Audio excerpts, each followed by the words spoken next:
ठीक है, आज हम बात करेंगे राइट्स ऑफ अ पार्टनर की। तो पहला वाला पॉइंट मुझको क्या बोल रहा है कि every partner has the right to share the profit और losses with other partners in the agreed ratio. ध्यान से इस चीज़ को समझना, यहाँ पर एक पॉइंट क्या आ रहा है, अग्रीड रेशियो आ रहा है। कल आपने मुझसे एक बात करी थी इक्वल रेशियो की। मैंने कहा आपको क्या करना है कि बच्चे ना हमेशा बाय डिफ़ॉल्ट, देखो इक्वल रेशियो में इतना फोकस मत करना। यहाँ पर मैं एक वर्ड का इस्तेमाल कर रहा हूँ, इक्वल रेशियो। इक्वल रेशियो को ध्यान में मत रखो, आपको रखना है अग्रीड रेशियो। आपको हमेशा ध्यान में क्या रखना है, अग्रीड रेशियो। आप बोलोगे भैया इतना फोकस क्यों कर रहा है, अगर आपने ये समझा तो आप क्वेश्चन को बड़े ध्यान से समझोगे। एग्जाम्पल के तौर पर मैंने कहा कि मेरे पास पार्टनर है, एक पार्टनर ए है, बी है, सी है। इन तीनों के बीच में रेशियो 1:1:1 हो सकता है, अग्रीड रेशियो हो सकता है 1:1:1। अच्छा, रेशियो ए इनके बीच में 3:2:1 भी हो सकता है। तो मुझको क्या बोलना है, हमेशा एक वर्ड का यूज़ करना है, अग्रीड रेशियो। क्लियर हो रही मेरी बात? तो वो लोग मुझको यहाँ पर क्या बोल रहे हैं, ये वाला पॉइंट, ये मुझको क्या बोल रहे हैं कि एवरी पार्टनर का क्या भी राइट है कि वो क्या करेगा, प्रॉफिट और लॉस को क्या करेगा, शेयर करेगा दूसरे पार्टनर्स के साथ, किसमें, अग्रीड रेशियो में। लेकिन एक केस याद रखना, जहाँ पर मैंने आपको बताया था कि जरूरी नहीं है कि हर एक कोई पार्टनर क्या करे, लॉस भी शेयर करे। देखो प्रॉफिट तो हर कोई शेयर करेगा, शेयरिंग और प्रॉफिट वाली बात तो हो ही रखी है। अगर आप पार्टनरशिप के डेफिनेशन में जाते हो मेरे साथ, अगर आप पार्टनरशिप के डेफिनेशन में जाओगे और उसको पढ़ के जब आप देखते हो तो क्या लिखा हुआ कि partnership is the relation between person who have agreed to share the profits of a business. Profit of a business is carried on by all और any of them acting for all. तो profit बांटने की तो बात करी गई है, लेकिन जरूरी नहीं है कि लॉस भी बांटा जाए। जैसे कि माइनर का केस आया था, जैसे मैंने माइनर का केस बताया, मैंने कहा भैया माइनर मान लेते हमारी, हम उसको प्रॉफिट में तो रख सकते हैं लेकिन भैया लॉस शेयर नहीं करेगा और वो हमारा पार्टनर भी नहीं बनेगा। और ऐसा भी हो सकता है कि कोई पार्टनर कहे भैया, अगर मान लेते कोई, मान लो ऐसा करके, मान लो ए बी सी, लेकिन मैंने कहा सी का मार्केट में बहुत बढ़िया नाम है, इस सी के वजह से ए और बी को भी बहुत ज़्यादा क्या हो रहा, फ़ायदा हो रहा। और इन तीनों के बीच में एग्रीमेंट कुछ इस तरीके का बना हुआ कि सी बोल रहा है कि भैया मैं तो क्या करूँगा, प्रॉफिट में शेयर तो ले लूँगा लेकिन लॉस में मेरा किसी भी तरीके का शेयर नहीं होगा। और ये दोनों उसमें क्या कर गए, एग्री कर गए। तो ऐसा हो सकता है। क्लियर हो रही है बात? आगे हम फटाफट से पढ़ते हैं। तो उसके बाद जो नेक्स्ट वाला पॉइंट है, पहला वाला तो हमने यहाँ पर कर लिया पॉइंट, दूसरा वाला पॉइंट मुझको क्या बोलता है कि every partner has the right to take part in the conduct of the business. हर एक पार्टनर क्या कर सकता है कि बिजनेस में जो भी चीज़ें हो रही है उसमें पार्टिसिपेट कर सकता है। तीसरा वाला पॉइंट बोल रहा है कि every partner has the right to be consulted in the matters related to the partnership business. क्योंकि ध्यान से मेरी बात को समझो, जब आप घर में जाके इन राइट्स को पढ़ोगे ना, तो आपको ध्यान में इस चीज़ को समझना है कि जो मेरे पास जो वो है, कौन पार्टनर है, वो क्या है, प्रिंसिपल भी है प्लस क्या है, एजेंट भी है। तो जो मतलब प्रिंसिपल मतलब बिजनेस का मालिक, तो आपको लगेगा कि सारे पॉइंट बिजनेस के मालिक के पॉइंट ऑफ व्यू से आ रहे हैं। जैसे प्रॉफिट एंड लॉस की शेयरिंग आपको समझ में आएगा, right to take a part in the conduct of the business आपको बिजनेस के मालिक की तरह समझ में आएगा। Every partner has the right to be consulted in the matters related to the partnership business, आपको बात समझ में आएगी। सेम फोर्थ वाला पॉइंट है, every partner has the right to inspect and have a copy of the books of accounts. इसका मतलब मैं किसके बारे में बात कर रहा हूँ, फाइनल अकाउंट के बारे में बात कर रहा हूँ। Trading, profit and loss, balance sheet, उसके बारे में। ठीक है, हर एक पार्टनर क्या कर सकता है भैया, इंस्पेक्ट कर सकता है और अपने पास उसकी कॉपी भी रख सकता है। उसके बाद अब ध्यान से इस चीज़ को समझना, every partner has a right to disallow the admission of a new partner. बहुत इंपॉर्टेंट पॉइंट है। मैं जब तुम्हारा टेस्ट लूँगा, ध्यान से मेरी बात को समझना, मैं जब टेस्ट लूँगा तो ये वाला पॉइंट मैं आपसे पक्का पूछने वाला हूँ। देखो ये पॉइंट क्या बोलता है, ध्यान से इस चीज़ को समझना। मैंने कहा कि हमारे पास मान लो पार्टनर है, एक पार्टनर का नाम है ए और एक पार्टनर का नाम है बी। ध्यान से इस चीज़ को समझो, ए और बी। ए कहता है कि भैया मेरा भाई है, इसका भाई है सी, क्या हम उसको भी, मान लो पार्टनर है ए बी सी और ए बी सी मान लो पार्टनर है, और नया वाला यहाँ पर एक पार्टनर कौन है, डी है। ध्यान से इस चीज़ को समझो, ए बोलता है बी और सी को कि भाई मेरा भाई है डी, मैं उसको पार्टनर बनाना चाहता हूँ। तो जब तक ये दोनों एग्री नहीं हुए, जब तक ये दोनों एग्री नहीं हुए किसके साथ, ए के साथ, तब तक ये पार्टनर नहीं बन सकता। आ रही मेरी बात समझ में? अगला चैप्टर इसके बाद हम जब बात करेंगे किसकी, एडमिशन की, वहाँ पर मैं बात करूँगा कि भैया डी हमारी फर्म में तभी आएगा जब ये सारे के सारे पार्टनर क्या होंगे, एग्री करेंगे। आ रहा समझ में? जब सारे के सारे पार्टनर क्या करेंगे, एग्री करेंगे, तभी डी भैया पार्टनर बन सकता है। तो आप यहाँ पे ध्यान दोगे तो इस चीज़ को देखना क्या लिखा हुआ, every partner has a right to allow the admission of a new partner. इसमें से कोई भी मना कर सकता है। अगर सी ने मना कर दिया तो क्या है, पार्टनर बनेगा? आंसर है नहीं बनेगा। अगले पॉइंट में मैं जब वहाँ पर जा रहा हूँ, every partner is the joint owner of the partnership property. समझ में आ रहा है कि भैया अगर हम पार्टनरशिप के बारे में बात कर रहे हैं, पार्टनरशिप फॉर्म ने कोई भी प्रॉपर्टी क्रिएट करी है तो उसमें हर एक पार्टनर उसमें क्या होगा, जॉइंट ओनर होगा। उसके बाद 7th वाला पॉइंट बहुत इंपॉर्टेंट पॉइंट है, बहुत इंपॉर्टेंट पॉइंट है 7th वाला, ध्यान से इस चीज़ को समझना। 7th वाला क्या बोल रहा है, if a partner has given loan to the firm. बच्चे यहाँ पर गलती करते हैं, बच्चे यहाँ पर गलती करते हैं, ध्यान से इस चीज़ को समझो। ये हो गई मेरे पास फर्म, ये हो गई मेरे पास फर्म, ये सामने कौन हो गया, पार्टनर। हमेशा मुझे इसी फर्म के पॉइंट ऑफ व्यू से बात करनी है। ये फर्म हो गया, सामने कौन हो गया, पार्टनर, और मुझे हमेशा फर्म के पॉइंट ऑफ व्यू से बात करनी है। यहाँ पर हम क्या बोले कि इस पार्टनर ने फर्म को क्या करा, लोन दिया।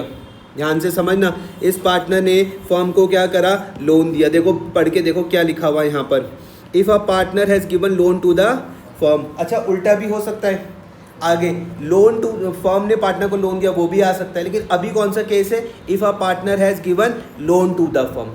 पार्टनर ने क्या करा, लोन दिया फर्म को, तो ही हैज़ अ राइट, उसके पास किस चीज़ का राइट है, right to receive interest at an agreed rate. फिर से बढ़ा रहा, at an agreed rate. If the rate of interest is not agreed, it is paid at the rate of 6% per annum. Important है, यहाँ पर तुम गलती करोगे MCQ में, ध्यान से समझना। मान लेते हैं मैंने कहा ये मेरे पास फर्म है, इस पार्टनर ने क्या करा, फर्म को 1 लाख रुपए दिए। कितने रुपए दिए, और इनके बीच में तय हुआ कि भैया हम आपको इंटरेस्ट ऑन लोन देंगे एट द रेट ऑफ 10%। ध्यान से मेरी बात को समझना। तो मैंने कहा ये जो 10% का रेट है, आप इसको क्या बोलोगे, आप इसको बोलोगे अग्रीड रेट। क्या बोलोगे, अग्रीड रेट। क्लियर हो गया। अगर क्वेश्चन में अग्रीड रेट है तो इंटरेस्ट ऑन लोन इस भाई साहब को किस रेट से मिलेगा, 10% के रेट से मिलेगा। लेकिन अगर क्वेश्चन में अग्रीड रेट नहीं है तो भी भैया कम से कम कितना मिलेगा, मिनिमम कितना मिलेगा, मिनिमम इंटरेस्ट ऑन लोन कितना मिलेगा, कम से कम 6% मिलेगा। इतनी बात समझ में आ रही है या नहीं आ रही? बहुत इंपॉर्टेंट है इंटरेस्ट ऑन लोन के बारे में। देखो यहाँ पर फिर से पढ़ देता हूँ मैं। If a partner has given loan to the firm, he has a right to receive interest at agreed rate. If the rate of interest is not agreed, it is paid at the rate of 6% per annum. 8th वाला point क्या बोल रहे हैं, if a partner incurs expenses or makes payment on behalf of the firm, he has a right to be indemnified by the firm. ध्यान से मेरी बात को समझो भैया। अगर किसी पार्टनर ने कोई खर्चे कर दिए या कोई पेमेंट कर दी, किसके बिहाफ में भैया, फर्म के बिहाफ में। किसके बिहाफ में, फर्म के बिहाफ में। तो भैया उसको क्या मिलेगा, एग्जाम्पल के तौर पे आप इसको इस तरीके से समझो, एग्जाम्पल के तौर पे आप इसको इस तरीके से समझो। मैंने कहा ये हो गई मेरे पास फर्म और ये हो गए मेरे पास पार्टनर ए, ये पार्टनर बी, ठीक है। इलेक्ट्रिसिटी बिल आया, इलेक्ट्रिसिटी बिल आया, किसका आया भैया, फर्म का आया। किसका आया, फर्म का। कितना, 10,000 रुपीज़। लेकिन ये 10,000 रुपीज़ का बिल मान लो बी ने पे कर दिया। फिर से बता रहा हूँ, ध्यान से समझना। इलेक्ट्रिसिटी बिल आया कितने रुपए का, 10,000 रुपीज़ का। किसका आया, फर्म का खर्चा है, ये पार्टनर का नहीं है। लेकिन पे किसने किया, बी ने। तो हम भैया बी को फर्म क्या करेगी, बाद में कॉम्पनसेट करेगी, या फिर इसकी कैपिटल को हम लोग क्या कर देंगे, बढ़ा देंगे। क्लियर हो रही बात या नहीं हो रही? आगे बढ़ते हैं। तो ये सारे राइट हमने यहाँ पर देख लिए। फिर every partner has a right to retire from the firm after giving a proper notice. अलग अलग प्रॉपर ये चैप्टर है जहाँ पर मैं आपके साथ बात करूँगा कि भैया हमारे यहाँ पर पार्टनर में, ये पूरी पार्टनरशिप में जो हमने देखो 12th की पढ़नी है, मैं सिर्फ 12th की पार्टनरशिप के बारे में बात करता हूँ। यहाँ पर हमने क्या क्या चीज़ें देखनी है, हमने यहाँ पर देखना है change in PSR, profit sharing ratio में चेंज हो जाना।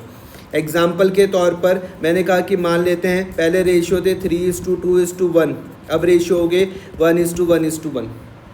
हम यहाँ पर देखेंगे आपके साथ एडमिशन, हम यहाँ पर बात करेंगे एडमिशन में। मैंने कहा ये हो गई, मान लो मेरे पास फर्म, पहले पार्टनर थे कौन, ए पार्टनर और बी पार्टनर, फिर यहाँ पर कौन आ गया, सी पार्टनर, नया पार्टनर आ गया। फिर मैं बात कर रहा हूँ किसमें, तीसरे वाले केस में, रिटायरमेंट में या फिर डेथ में। ठीक है। जैसे कि मैंने कहा मान लेते ये हमारे पास फिर से फर्म हो गई, एक पार्टनर ए है, बी है और सी है। तो कोई पार्टनर रिटायर हो सकता है और भैया डेथ भी हो सकती है। और इसके बाद हम लास्ट पढ़ेंगे डिसोल्यूशन। डिसोल्यूशन में मेरे पास ये जो पार्टनरशिप फर्म है इसी में ही क्या हो गया, दी एंड, पार्टनरशिप ही क्या हो गई, बंद हो गई। क्लियर हुआ? इस तरीके से हम पढ़ेंगे। तो लास्ट वाला पॉइंट मुझको यहाँ पर क्या बता रहा था कि भैया हमारे यहाँ पे पार्टनर के पास राइट है कि वो रिटायर हो सकता है फर्म से एक गिवन, मतलब एक प्रॉपर नोटिस देके। ये राइट मैंने ख़त्म कर दी, ठीक है, कोई दिक्कत तो नहीं है। इसके नोट्स बना लोगे अपने हिसाब से, ठीक है। अब मैं बात कर रहा हूँ भैया किसकी लायबिलिटीज़ है, पार्टनरशिप की लायबिलिटीज़ के बारे में बात कर रहा हूँ। नेक्स्ट जो मेरे पास जो हेडिंग आ रही वो है लायबिलिटीज़ किसकी, पार्टनर्स की, लायबिलिटीज़ ऑफ पार्टनर्स, पार्टनर्स की लायबिलिटीज़ है। कैसे कैसे करके पढ़ के देखते हैं। तो ध्यान से इस चीज़ को समझना। मैंने कहा a partner should not carry on a business in competition with the firm. ध्यान से मेरी बात को समझो। मैंने कहा हम तीनों पार्टनर हैं, हम तीनों क्या है, पार्टनर है, और हम तीनों पार्टनरशिप में कोई क्या कर रहे हैं, बिजनेस कर रहे हैं। कल के दिन ये नहीं हो सकता कि हम तीनों में से कोई एक बंदा जाए और सामने सेम तरीके का बिजनेस कर ले। कहने का मतलब ये, तो देखना ध्यान से, a partner should not carry on a business in competition with the firm if he earns a profit from such business it shall be paid to the firm. आया समझ में या नहीं आया? देखो ध्यान से, अब partner should not carry on business in competition with the firm, however if he incurs a loss it will be borne by him alone। कुछ इसको एग्जाम्पल से आप इस तरीके से समझो। मैंने कहा ये हमारी हो गई पार्टनरशिप फर्म, ये हमारी पार्टनरशिप फर्म हो गई। यहाँ पर मेरे पास पार्टनर हो गए ए, पार्टनर हो गए बी और पार्टनर हो गए सी। अगर ये पार्टनर है तो भैया सारा का सारा बिजनेस इसी फर्म के पॉइंट ऑफ व्यू से करेंगे। समझ में आ रही बात या नहीं आ रही? लेकिन बी ने क्या करा, यहाँ पे तो पार्टनर था ही, लेकिन सेम तरीके का काम आगे जाके अलग से भी खोल दिया। तो वो ऐसा नहीं कर सकता पार्टनर होते वक्त। आया समझ में? अगर इसने भैया सेम काम किया और भैया वहाँ पर कुछ प्रॉफिट कमाया तो बोले भैया ये वाला प्रॉफिट भी कहाँ आएगा, फर्म के पास ही आएगा। लेकिन अगर इसने कुछ लॉस कर लिया तो भैया लॉस से खुद झेलेगा। ये कहने का मतलब, ठीक है।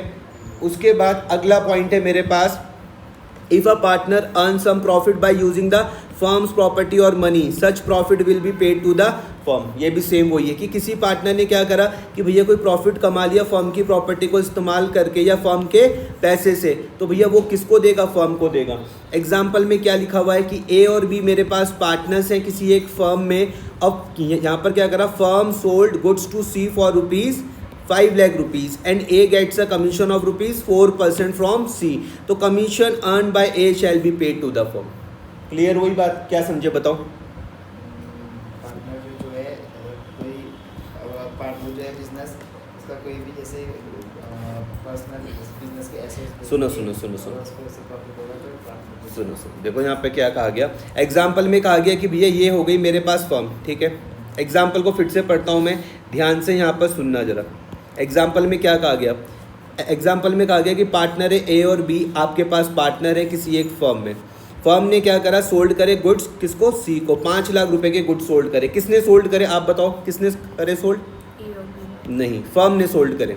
किसने सोल्ड करे, फर्म ने सोल्ड करे। ए और बी तो फर्म के पार्टनर है, हमें सारी की सारी बातें फर्म के पॉइंट ऑफ व्यू से करनी है। फर्म ने क्या करे, 5 लाख रुपए के गुड्स सोल्ड करे, किसको, सी को। सी को करे ना, या किसी कस्टमर को कर दिए, सी को कर दिए। वहाँ पे ए को क्या मिला, कमीशन मिल गया सी से।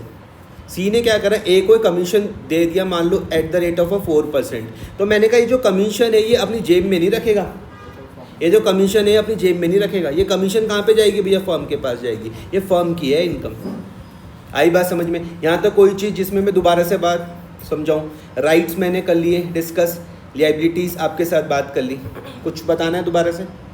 पक्का? कोई दिक्कत तो